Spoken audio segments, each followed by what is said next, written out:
BDS நண்பீங்க வணக்கம் guys. So இன்றைக்கி நான் பேச போகிறேன்னு சொல்லி கேட்டிங்கன்னா தி வாய்ஸ் ஆஃப் த டே அப்படின்னு சொல்லிட்டு தான் ஒரு வார்த்தையோடு சேர்த்து சொல்ல போகிறேன். என்ன அப்புறம் சொல்ல வர ஒன்றும் புரியலன்னு கேட்டிங்கன்னா என்னன்னு சொல்கிறது, ஒரே வருத்தங்க போங்கங்க அப்படி தான் இருக்குது. ஏன்னு பார்த்தீங்கன்னா இந்தியா கொரியா என்ன தான் பாண்ட் ஸ்ட்ராங்குன்னு சொல்லி 80% மக்கள் ஓட் பண்ணி பெருமையாக பேசினாலும் அதர் சைடு குற்றச்சாட்டுகள் வருத்தங்கள் ஒரு சைடு மறைஞ்சு வந்துட்டு தான் இருக்குது. நம்ம என்ன தான் இக்னோர் பண்ணாலும் வெடிச்சுக்கிட்டாவது வெளில வந்துடுது. ஸோ சிம்பிளாக சொல்லலாம், கொஞ்சம் காலத்துக்கு முன்னாடி பார்த்திங்கன்னா கொரியன்ஸ் இந்தியன்ஸ் கொரியாவுக்கு வரக்கூடாது அப்படின்னு சொல்லிட்டு இருந்தாங்க. பேன் இண்டியன்ஸ் அப்படிலாம் சொல்லிட்டு இருந்தாங்க, அந்த பஞ்சாயத்து தெரியும். அண்ட் அதே மாதிரி பார்த்திங்கன்னா கொரியன்ஸ் இந்தியாவுக்கு டூர் வரப்போ பார்த்திங்கன்னா மிஸ்பிஹேவ் பண்ணுற ஆம்பளைங்க கூட சரி, ஹராஸ்மெண்ட் பண்ணுறவங்க இருக்காங்க சரி. அண்ட் அதையும் தாண்டி ஒரு கொரியன் பார்த்திங்கன்னா ஒரு இந்தியனை கொன்னது கில் பண்ணது அப்படின்னு பார்த்துருப்போம். பட் இது கண்டினியூ ஆகி வந்துட்டுருக்கு. முடியும்னு பார்த்தா முடியாதுக்கு பேரே எடுக்க மாட்டேங்குது. ஸோ அதே ஒரு வரிசையில் இந்த விஷயம் சேர்த்துக்கோங்க அப்படின்னு சொல்லிட்டு இப்போ ஒரு கொரியன் யூடியூபர் இந்தியாவில் விளாக் பண்ணிகிட்ருக்கப்போ நடந்த சம்பவத்தால் வெடித்து பெருசாக வந்துட்டுருக்கு. பட் இவர்களாவது பேசலாமா அப்படிங்கிற மாதிரி தான் எனக்கு கொஞ்சம் லிட்டில் ஃபீல் ஆகுது. ஏன்னா நடந்த இன்சிடென்ட்ஸ் அவ்வளோ பெருசாக ஃபீல் ஆகிற மாதிரி ஒரு சைடு இல்லை, ஆனால் ஒரு சைடு பண்ணிக்கக்கூடாதோ அப்படின்னு சொல்கிற மாதிரி தோன்ற மாதிரி இருக்குது. ஸோ என்னென்னு வாங்க பார்த்து தெரிஞ்சுக்கலாம். லாஸ்ட்டில் நீங்களே சொல்லுங்கள், இந்த கொரியன் பொண்ணுக்கு இப்படி பண்ண தப்பா இல்லை it's okay bro, usual bro அப்படின்னு சொல்லி என்ன தோணும் மறக்காம கமெண்ட்ஸ் சொல்லுங்கள்.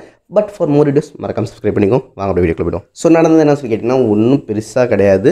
ஆக்சுவலி நீங்கள் ஆல்ரெடி நிறைய டைம் கேட்டிருப்பீங்க, கொரியன்ஸ் அதாவது இந்தியாவுக்கும் கொரியாவுக்கும் ரிலேஷன் ரொம்ப ஸ்ட்ராங் ஆகிட்டு வந்துட்டு இருக்குது. அண்டு கல்ச்சர்ஸ் நிறையா பழகிட்டு இருக்காங்க. இங்கே செலிப்ரேஷன் இங்கேயும் நடக்குது, அங்கே செலிப்ரேஷன் நடக்குது. அண்ட் அதே மாதிரி பார்த்திங்கன்னா டூரிசம் இங்கேருந்து நிறையா பேர் அங்கே போயிட்டுருக்காங்க, அங்கேருந்து இங்கே நிறையா பேர் வந்துட்டுருக்காங்க. ஸோ அந்த வருஷத்தில் பார்த்திங்கன்னா கொஞ்சம் முடியாது பார்த்திங்கன்னா ஒரு ஹராஸ் பண்ணதை பார்த்துருப்போம் இந்தியன் கொரியன் கேர்ளை. பட் அது பார்த்திங்கன்னா ஒரு இந்தியன் பையன் தான் ஹெல்ப் பண்ணி அந்த கொரியன் கேர்ளுக்கும் ஹெல்ப் பண்ணியிருப்பான். ஸோ அப்போ தான் நானும் சொல்லியிருந்தேன் இந்தியனில் நல்லவங்களும் இருக்காங்கன்னு சொல்லியிருந்தோம். ஸோ அதுக்கப்புறம் இன்னும் மோசமாக ஹராஸ் பண்ணோன்னு பார்த்துருப்போம். பட் இப்போ என்னென்னு பார்த்திங்கன்னா கெல்லி அப்படின்னு சொல்லிட்டு ஒரு பொண்ணு, கொரியாவை சேர்ந்த பொண்ணு என்ன பண்ணியிருக்கு பார்த்திங்கன்னா இந்தியாவில் சுற்றிட்டு இருந்திருக்கு. அது ஒரு விளாகர் பொண்ணு, விளாக் எடுத்துகிட்டு இருந்திருக்காங்க. ஸோ ஒரு டைம் என்ன பண்ணிகிட்டு இருக்கு, தேங்காய் தண்ணி அதாவது இளநீ வாங்கி குடிச்சிக்கிட்டே வந்துட்டு இருந்திருக்கு. ஸோ நம்ம ஊரை பார்த்துட்டு அது மாதிரி சுற்றிட்டு இருக்கப்போ என்ன பண்ணியிருக்கு, சடனாக பார்த்திங்கன்னா ஒரு 4-5 மக்கள் 5-6 மக்கள் அண்ட் மென்ஸ் அண்ட் நிறைய பேர் சொல்கிறவங்க குறுக்க நின்றுட்டாங்க. பாதி பேர் ஃபோட்டோ கேட்டிருக்காங்க. ஃபோட்டோலாம் எடுத்ததுக்கப்புறம் அதுக்கப்புறம் பாதி பேர் பேசிட்டு இருந்திருக்காங்க. இப்போ சடனாக நடந்தது என்னன்னு கேட்டிங்கன்னா அதில் ஒருத்தன் என்ன பண்ணியிருக்கான்னு பார்த்திங்கன்னா அந்த பொண்ணை டக்குன்னு ஷோல்டரில் கையை போட்டு பேசியிருக்கான். அண்ட் அதை பார்த்திங்கன்னா டக்குன்னு கழுத்தை சுற்றி கையை வைக்கிற மாதிரி பிடிச்சிருக்கான். ஸோ இதனால் என்ன சொல்லிட்டு இருக்காங்க, அந்த பொண்ணுகிட்ட அவன் மிஸ்பிஹேவ் பண்ணியிருக்கான், ஹார்ஷ் பண்ணியிருக்கான், ஃபோர்ஸ் பண்ணியிருக்கான். ஸோ இதனால் தவறு அப்படின்னு சொல்லி நிறைய பேர் சொல்லிட்டு இருக்காங்க. இந்த பஞ்சாயத்து பார்த்திங்கன்னா 14 டிசம்பர் அன்றைக்கி போட்டிருக்காங்க. பட் வைரலாகி செம்ம வைரலாகி இப்போ எக்கச்சக்கமாக வியூஸ் போயிட்டுருக்கு. ஸோ இதனால் இந்தியாவில் சில பேர் என்ன சொல்லியிருக்காங்க, அந்த பையனை அரெஸ்ட் பண்ணிட்டாங்க போலீஸ், டூரிசம்கிட்ட மிஸ்பிஹேவ் பண்ணனால அப்படின்னு சொல்லி அந்த பையனை அரெஸ்ட் பண்ணிட்டதாகவும் சொல்லிட்டு இருக்காங்க. அண்ட் அதே மாதிரி பார்த்திங்கன்னா கொரியாலையும் சும்மாவே இந்தியாவை பற்றி வந்துச்சுன்னா வெடின்னு வெடிக்கும். ஸோ இப்போ திருப்பி இது வெடிச்சிட்ருக்கு. இதனால் எனக்கு என்னென்னா இந்தியாவுக்கு கெட்ட பேர் எங்கே க்ரியேட் ஆகிட்டுருக்கு, அதுதான் ஒரே பிரச்சனை. பட் இதில் நான் ஃபஸ்ட்டு சொன்னது ரீசன் என்னென்னா, ஒரு பொண்ணு மேலே அந்த மாதிரி கை போட்டது தவறாக அவன் ஒரு வேணுக்குன்னு ஃபோர்ஸாக பண்ணியிருந்தான். அண்ட் வாண்டடாக ஹராஸ் பண்ணணும்னு பண்ணியிருந்தானா சீரியஸ்லி தப்பு, பண்ண ஆக்ஷன் கரெக்டு. பட் அவன் ஒரு இன்னசென்ட்டாக ஜஸ்ட் ஃபாரினர் தானே பேசலாமே அப்படின்னு சொல்லிட்டு கை போட்டானா இல்லைன்னு சொல்லி தெரில. அந்த சைடில் பஸ்ஸில் பார்த்தீங்கன்னா அது இன்னசென்ட்டாக ஃபீல் ஆகலாம். பட் அதுக்கு உண்மையான ஆன்சர் அவனுக்கு தான் தெரியும். ஹராஸ் பண்ணுறதுக்கு பண்ணியிருந்தானா கரெக்டான ஆக்ஷன், பட் இன்னசென்ட்டாக பண்ணியிருந்தானா ஒரு நான் தெரியாதவன் மாட்டிக்கிட்டான்னு தான் அர்த்தம் சொல்லுவேன்.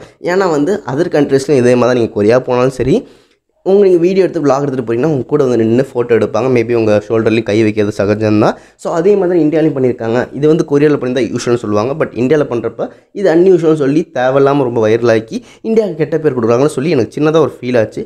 அதை மட்டும் உங்கள்கிட்ட கிளாரிஃபை பண்ணுறதுக்காக கேட்டிருக்கேன். ஸோ இந்த உண்மையாகவே அந்த பொண்ணுக்கு ஹராஸ்மெண்ட்டாக தான் நடந்திருக்கா, இல்லை ஒரு மிஸ் அண்டர்ஸ்டாண்டிங்னால தவறான விஷயம் ஸ்ப்ரெட் ஆகி இந்தியா கெட்ட பேர் கொடுத்துட்ருக்கான்னு சொல்லி நீங்களே சொல்லுங்கன்னு சொல்லிட்டு இந்த நியூஸ் உங்களுக்கு ஷேர் பண்ணிக்கிறேன்.